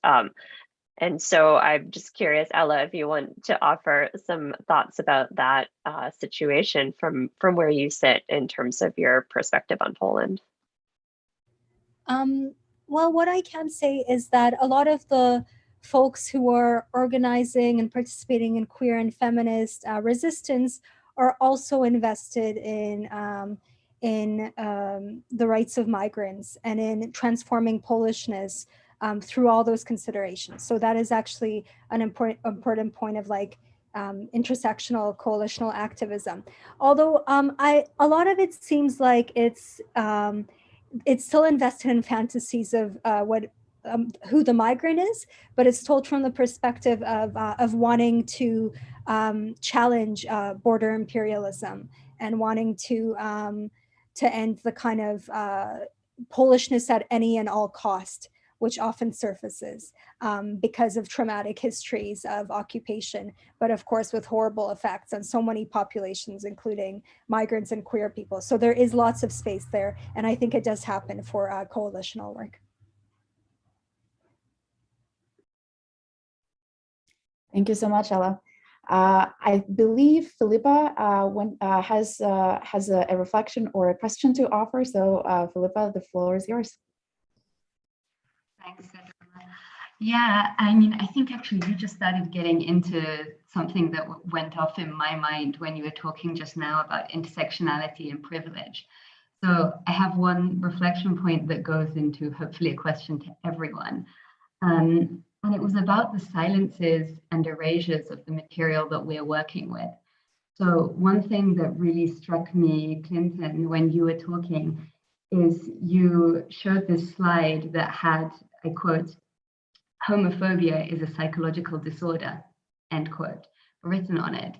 And I was really struck by how stigmatizing that is, right? This association with psychological disorder as something clearly negative, right? That goes along with the criticism of homophobia. And also, Alisa, when you were talking and you spoke about the hesitation to be photographed having fun in case they're being judged as being immoral. And in my work, you know, I referred to family members who use the hashtag, but it's mainly mothers. We're mainly, you know, everyone basically was identifying themselves in this maternal position. And there were also questions in terms of who was posting under the hashtag. It was never anyone who was identifying themselves as living in a residential institution, for example. At the most, it was people talking about those residential institutions. So I was thinking, you know, through these different materials and how in the cases of adopting this kind of accepted maternal image or associating something, you know, re-perpetuating stigmatization by talking about something as a mental disorder, I quote, psychological disorder was the quote.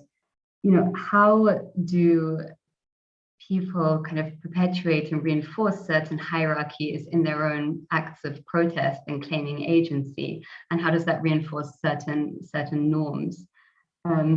And I wondered if anyone had any reflections on their own material and work through that perspective of, you know, what erasures are there, what reinforcements of social norms and hierarchies that might be ableist, racist, sexist, and so on. How can we work with that and listen to those silences?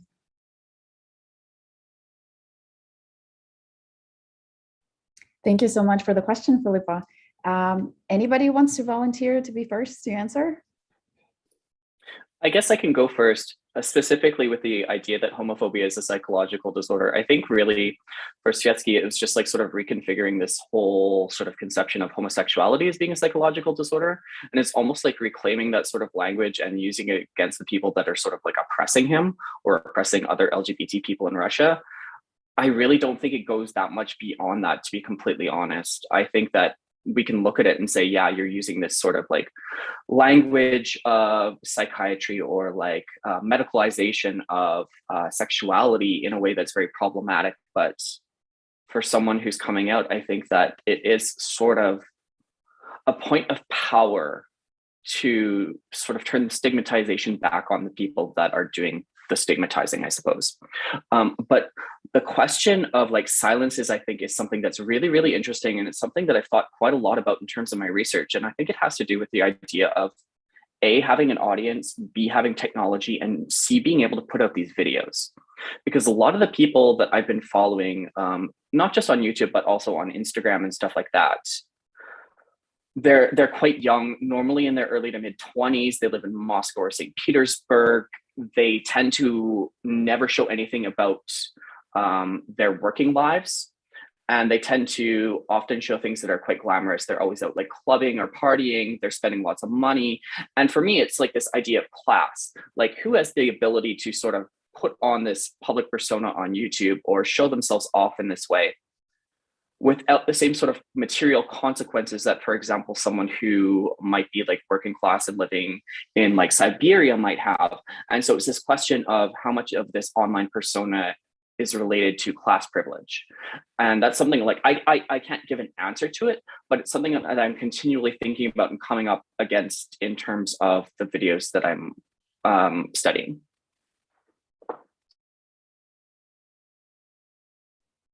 Thank you, Clinton. Anybody else wants to address the question? Maybe I can. Oh, sorry. Sorry. I go forward. Okay, thank you. Thank you, Sasha. I just wanted to just think kind of out loud in terms of this, terms of oppression in my context, my research and people I'm studying. It's this very small Finno-Ugric community. It's just a long history of silencing them in terms of the language and culture and self-identification. And just like thinking between those terms of oppression and ignorance or indifference, maybe. So this is more the case here. And I don't know, it was, it seemed for a while was just silence. And if those people do not exist, because they, again, what I kind of touched on in my article, this, how they appear, how they are integrated into the Slavic society, how it's difficult to be present or heard, because there are not so many people left. So they're not heard so often. And in recently, even thinking, or maybe there was a lot of conversation happening in terms of this kind of national movements since the 90s after the collapse of the Soviet Union, but still it seems also it seems the question of the number, how much power people who want to be heard have, and how many of them they're there. And it seems in St. Petersburg it's not the case. Even just recent kind of things that happened. I don't know, there was supposed to be an exhibition in St. Petersburg about this Finno-Ugric group, and for some reason it was it did not happen. So here's this question of the government does not, the state does not say anything, and kind of the society doesn't say anything, but still those people do exist. And so in this case, it seems the internet is kind of this platform where they really can find their voice and kind of create this community. Yeah, so here I'm just thinking out loud, trying to think about just this silences and oppression versus ignorance, and how also it can have, I don't know, the effects on the minorities. Thank you. Thank you, Anya. Sasha, did you want to add something? Yeah, I just wanted to add just a little bit. Since I'm doing my fieldwork now in Russia, I have very fresh examples of how I think few people with disabilities and their non-disabled allies, like teachers or family members, want to think of their interests intersectionally. It's like very small community of people who thinks of like the social barriers and stereotypes in these intersectional ways. Even Ivan Bakaidov, with whom I'm working now, Philipa, I think he tries to position himself publicly as a very intellectually progressive and able-bodied person, since there's been so much stigma related to the mental and cognitive capacities of people non-speaking verbally, or people with mobility impairments. So there is a lot of effort put into distancing himself and other people from the stigma of having some sort of mental disability. And the same thing with like queer and like homophobia. Again, like talking with people from like volunteers of charity foundations and teachers, I hear again a lot of distancing from like gay rights movement in the West. So thinking about disability rights in a very regionally specific ways, and kind of not having this immediate associations with larger types of agendas that there are. Yeah, so that's just my observations. Thank you, Sasha. We have a question from Brianna, and so the question is as follows. What is a memorable or significant learning moment from your practice that encouraged you to continue researching? And anyone can answer this question.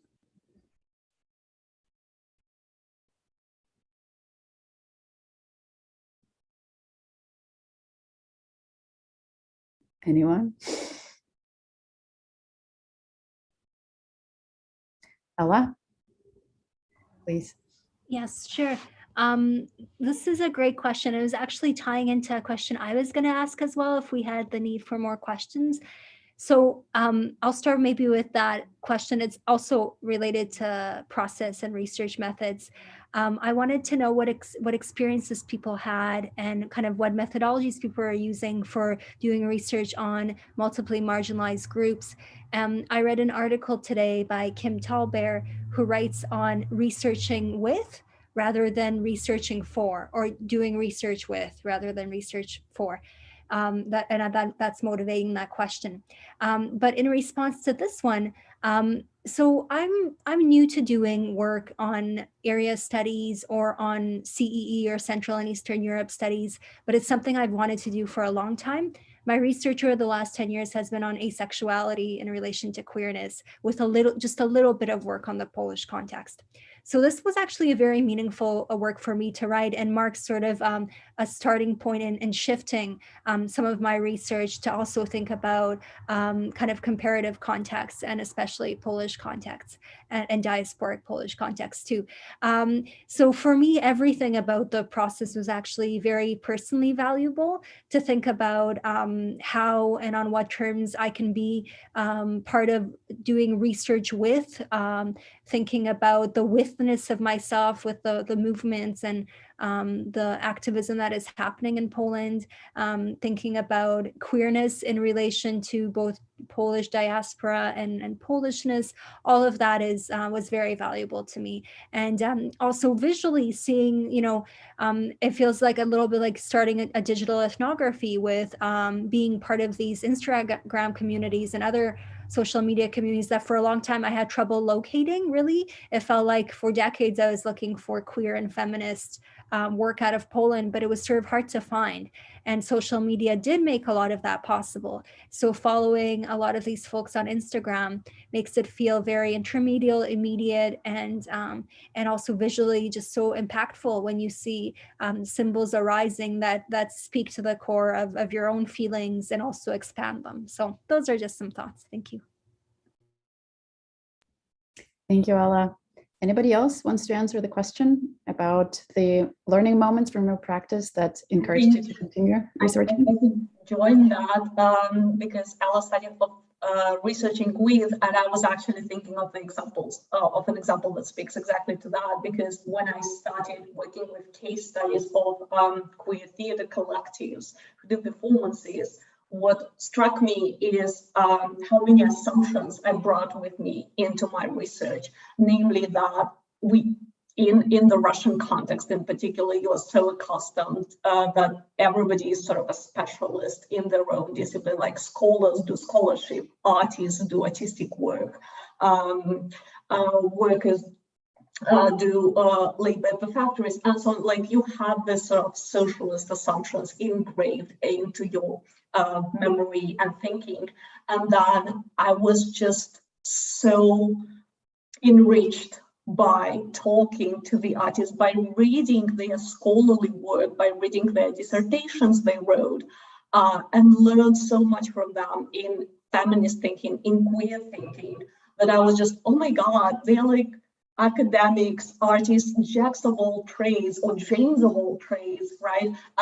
And how then when we approach these kinds of communities who are pushed out from the dominant conversations, how they actually have to be those Jacks and Janes of all trades, simply because there is no way for them to get to that information otherwise, because they don't get it in the public sphere, right? They have to be active in doing all this kind of research for this information themselves, to practice who they are in the way they feel, right? And I just wanted to share like how inspiring it was for me to be learning from them, rather than actually bringing my article and saying, look guys, I wrote something sort of smart about you.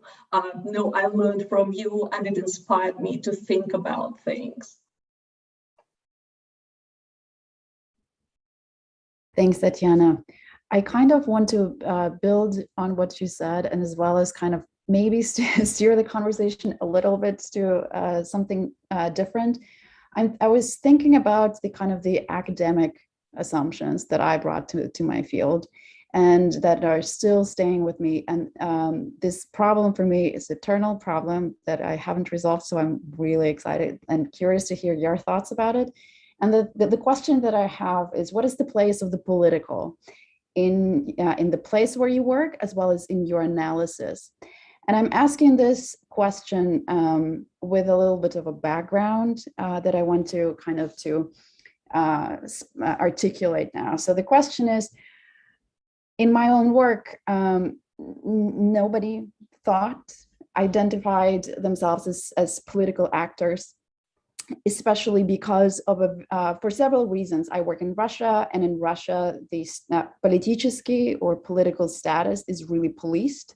It is policed in the domain of activist work, NGO work, and a lot of kind of civic action. Receiving the label of doing political work really exposes people to a lot of risks. Now, and so for me, pragmatically speaking, my interlocutors would not associate themselves officially, also curiously non-officially, with doing political work. Now, my assumption comes from the fact that we do, so feminism teaches us that the personal is political, that we see in this everyday, in the everyday expressions, in the way how we act, the ways how we reproduce power systems, challenge these power systems. And so we do act as political actors and political participants. And so my question is, my question to myself was, what do I do if I bring the political to my analysis? Am I politicizing the work of people who refuse to see and engage with their own work as political? And what do I do when I stick to their own terms? And am I depoliticizing it? So these are my concerns. I'm really excited to hear your thoughts on this, and if that is of relevance to you anyway. And we also too, I think, sorry for it's a little long, but I think that the digital here is like a whole new level of what it means is exactly because what it means for the public and private, and especially with the policing of the digital and the social media that is happening these days, and the surveillance mechanisms. So how do we grapple with this? Anyone wants to answer? I want to answer.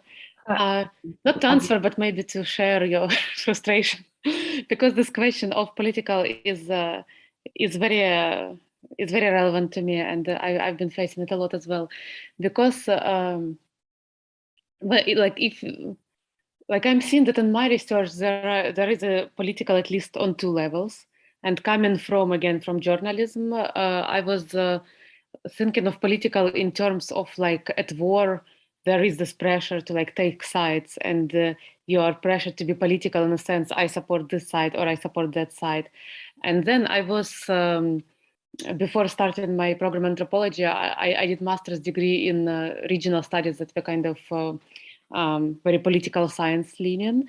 And always when I was trying to talk about the civilians who live in the war zone, I just kept getting these questions about, so who do they support, which, so they live under Ukraine, they support Ukraine, or they live under kind of, which I took as kind of diminishing the, meaning of a human being to just like the political position.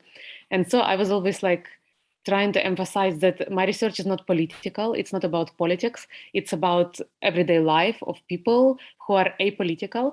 But then, of course, getting anthropology, I kind of was taught that everything is political, and you cannot just like, it's political in a very different way from taking sides in war. And this makes me kind of very confused, because I want to continue insisting that my research is not political in that sense, but of course it's very political in this other sense. And and I'm myself like grappling a lot with how to balance these two politicals. Thank you, Elisa. I think I kept track of the order. So I think, Cassandra, you were the first one to raise your hand. Sure. Yes, I think this is a great question. And I can identify with what both my colleagues have described here, both Svetlana and Elisa. And I think, this is also partially a problem of the discipline of anthropology in the US and its formulation around the idea that anything to do with power is political.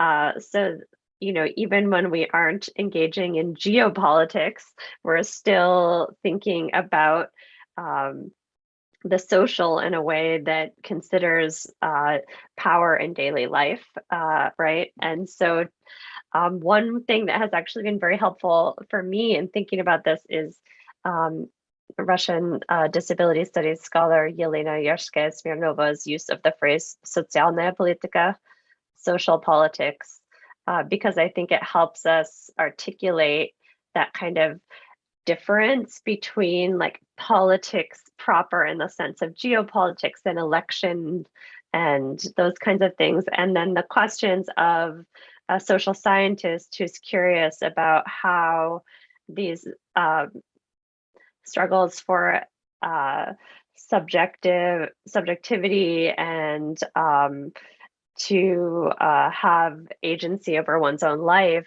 are deeply political and have political consequences. And another way that I've thought about this in the Russian context is in relation to the Russian way of trying to like that I can never translate the word social into Russian either without about 11 different caveats or possibilities to say which social. And so some of the words for social in Russian are actually deeply political words, like soobщество, right, is like always a word that has to do with drawing together a community for some kind of shared purpose. And like that is the core of the political in every definition of politics, right? So I think there's just like a really fun kind of interesting way that all of that comes together. But I also briefly wanted to go back to the question about methods and a research moment, because it took me a moment to come up with it, but I was thinking about how I ended up deciding to work on this special issue with Tanya, and I had forgotten even about this when we were talking about it. But when I went to do my dissertation fieldwork as an ethnographer living in a city in Russia, it was like when I went on my first fieldwork trip, I didn't have an iPhone, and I was recording my interviews on a recorder, like a digital recorder device, and then like plugging it in to my computer with the USB and everything. And then by my second fieldwork trip, I had an early iPhone, but there was no map of the city in that city because it's kind of a peripheral city, right? So if I wanted to get directions to someone's apartment to interview them, I had to like on my Russian cell phone get like really complicated directions. Like if anybody's ever gotten directions in Russia, it's like, okay, you go to the bus stop by the central market, but not this one, that one. And then you take the bus going away from the center. And I'm like, which away from the center? There are 3 streets here.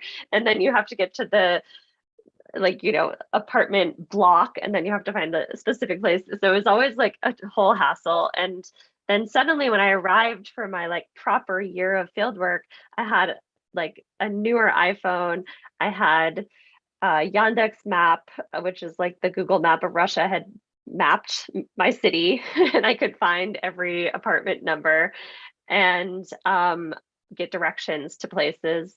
And all of my interlocutors wanted to connect not by email or phone, but on Kontaktia, like the Russian Facebook platform. So just in the course of that brief time of kind of ramping up of that next wave of digital culture, it completely transformed how people were organizing themselves, and thereby the politics of how these kinds of connections that all of you are talking about in your fieldwork were happening, and then the methods by which I was doing my fieldwork. So I think,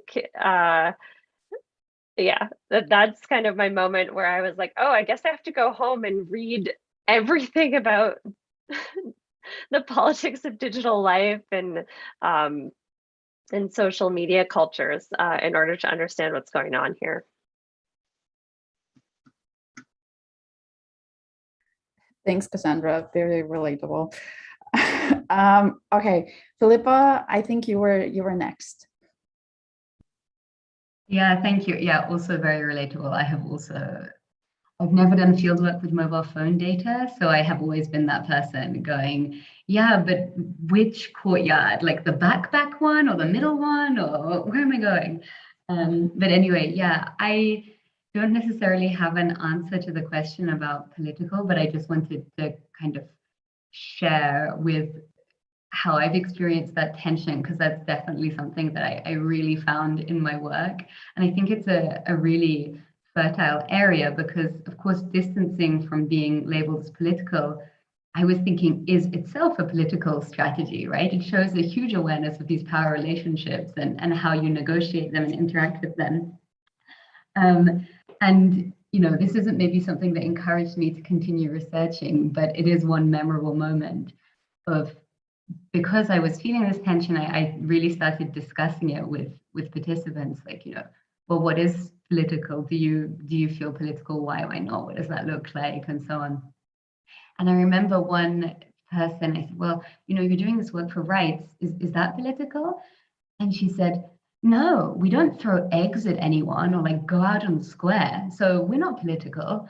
And I just kept this in my head as this very kind of like simultaneously distancing yourself and saying, no. And then she said, no, we're totally clean, was the other thing. So to be political, to be, dirty and to be bad in that not good category. And also this kind of caricature of what it means to be political as being involved in these very overt protest actions of pelting someone with eggs or going out on the square. But I really think that's an interesting area to explore. Okay, well, what do people mean by political?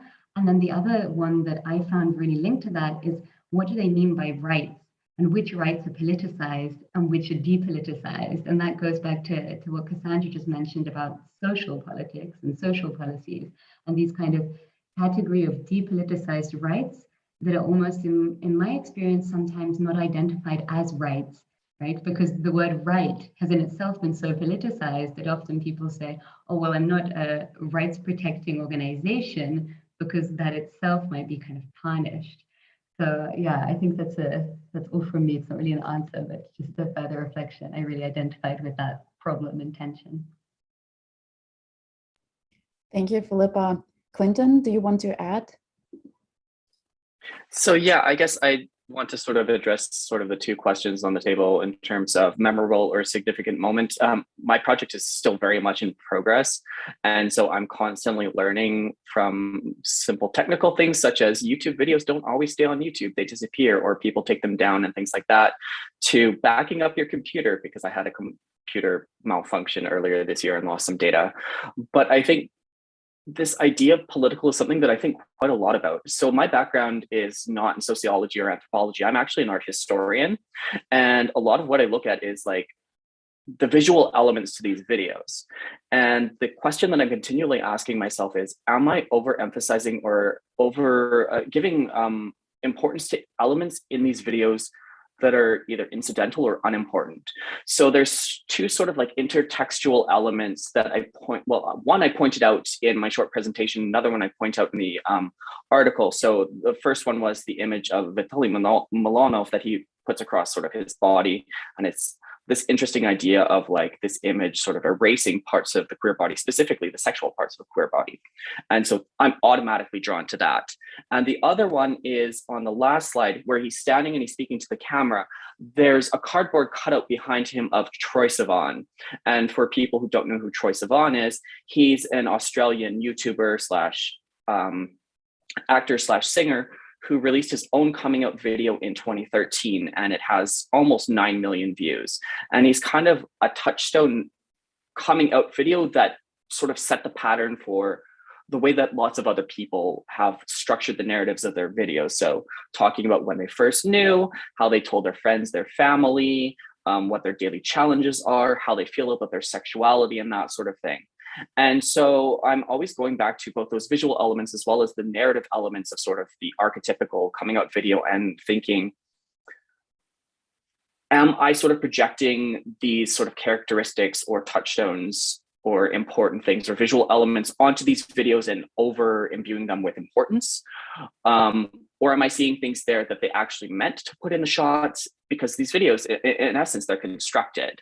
It's not like they're standing there for 5 minutes and they're just talking. There's cuts. You can very clearly see that there's a narrative, and both like visual and spoken narrative that's constructed. And so for me, I'm constantly asking myself, am I, making things important that are not important? So I guess that would be that.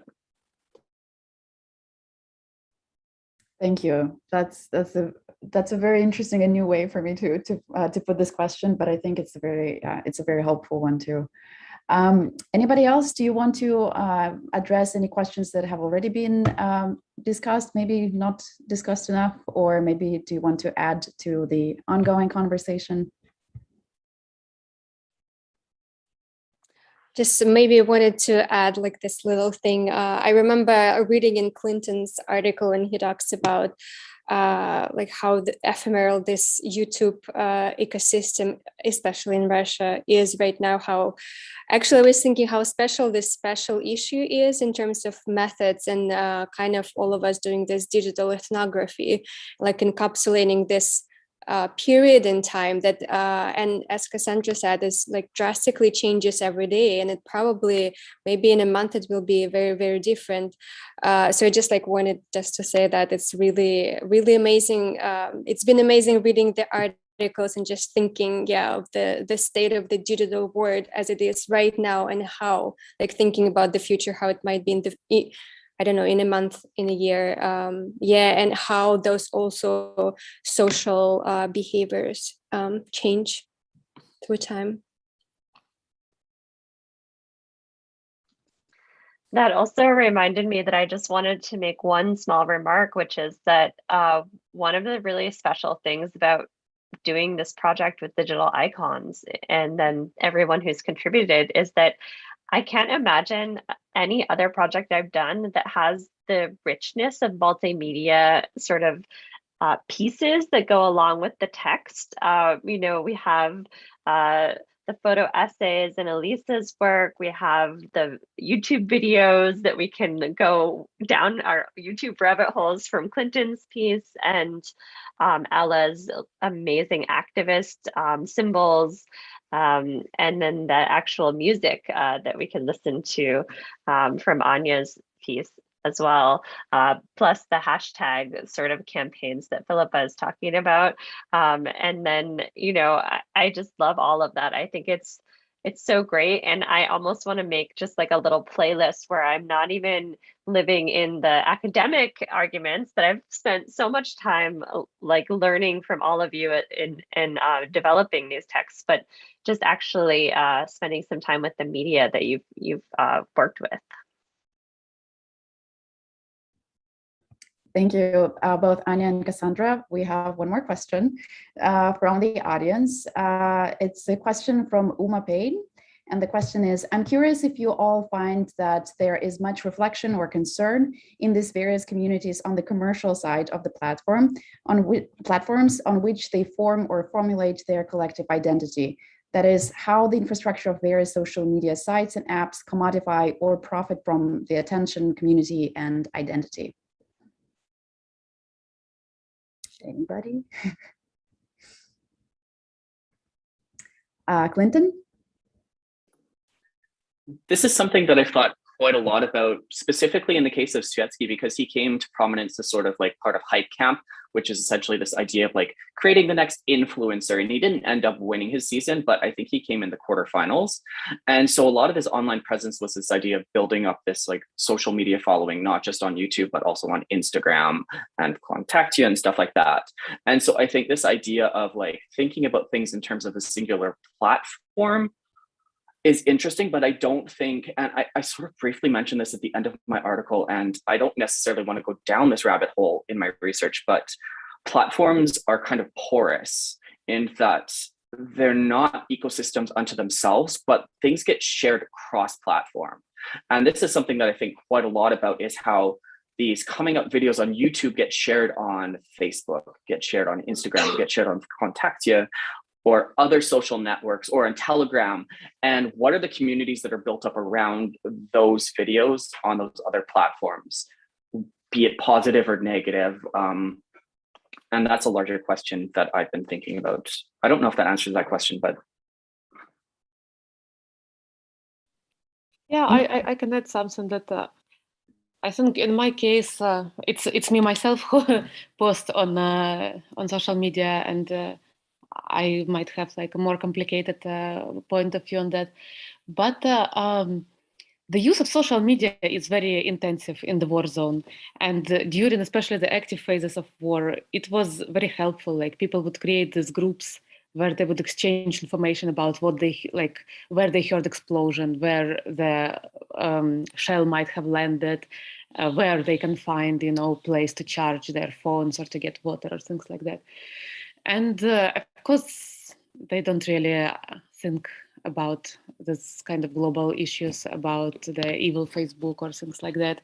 And this makes me think about it in kind of terms, in terms of Desserto, probably, in a sense that there are this like infrastructures built from top down with some purposes, but then the users of these infrastructures are not non-agentical and not passive. They're not just using them, but they're reimagining them and readjusting them for their purposes. And the way it works, I see it works kind of on day-to-day level in Eastern Ukraine, is pretty much along the same lines. And it's especially clear when this kind of social media and media wars, Ukraine blocks Russian social media, especially Vkontakte, which is very popular there in like rural areas, especially.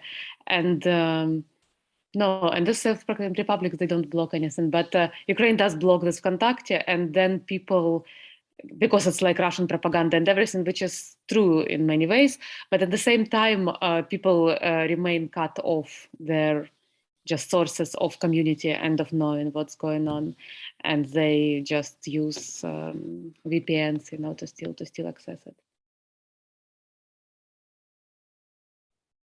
Thank you. I was just wanted to add maybe a brief comment. So I asked the people, so the editors and basically the founder of the project that I analyzed in my article, why they used multiple platforms and what was the kind of the reasoning behind it.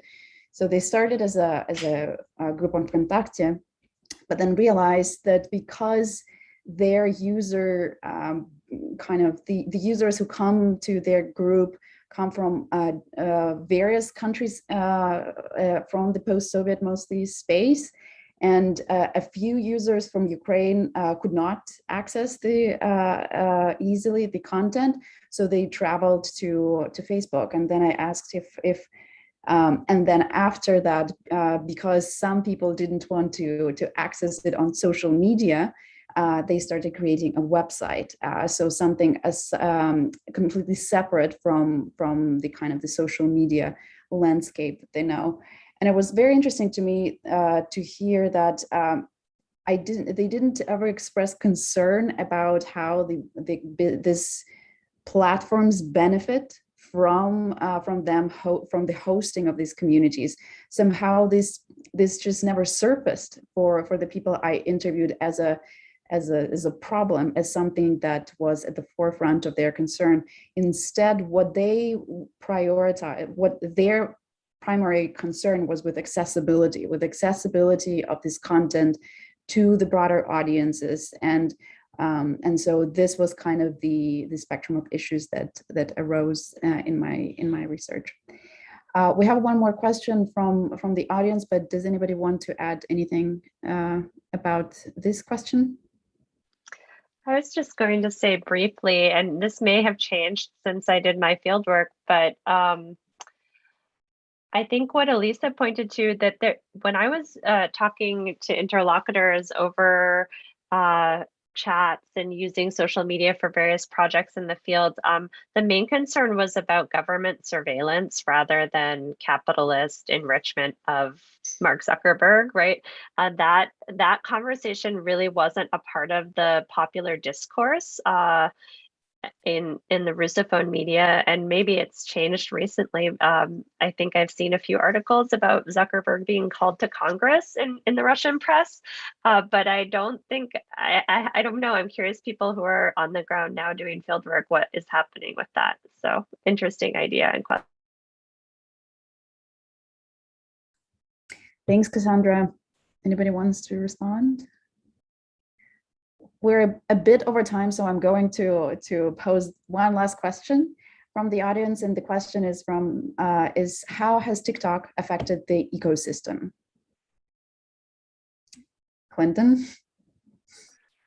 Sorry, it's because I mentioned TikTok at the end of my chapter. TikTok is kind of interesting. I don't know that much about it because I'm a little bit older, and TikTok is definitely not my thing in terms of me personally using it. But TikTok has come under quite a bit of scrutiny in terms of the way that it is censored. So certain hashtags cannot be used, and there are certain governments, including the Russian government, which specifically forced TikTok to censor hashtags. So that's one way that TikTok kind of disrupts the potential, like, I don't want to say activist potential, but the potential for community to build around the platform, because hashtags is really like a big way that you can go from video to video to video and sort of see representations of a community. And so, for example, if the hashtag like LGBT is censored, how are you going to transfer, sort of not transfer, like hop between those videos? Thank you. Anybody else wants to comment on this?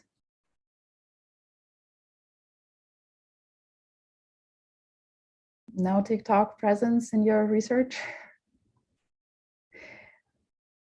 Okay, it looks like, oh yes. Thanks everybody. If there is a TikTok emergence, I'm sure that some scholars will write pieces about it very soon, as it does. I feel like it is gaining prominence in the social media landscape. Now, as we're wrapping up, we're a little bit over time. Thanks really everyone for joining us today, for all your questions.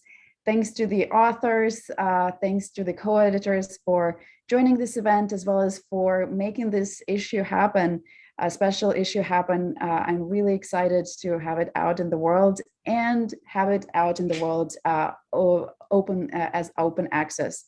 Again, you can find it, this special issue, at digitalicons.org. It's the latest issue, so enjoy the reading. And I think this is a good time to say goodbye to everyone and take care. Thank you.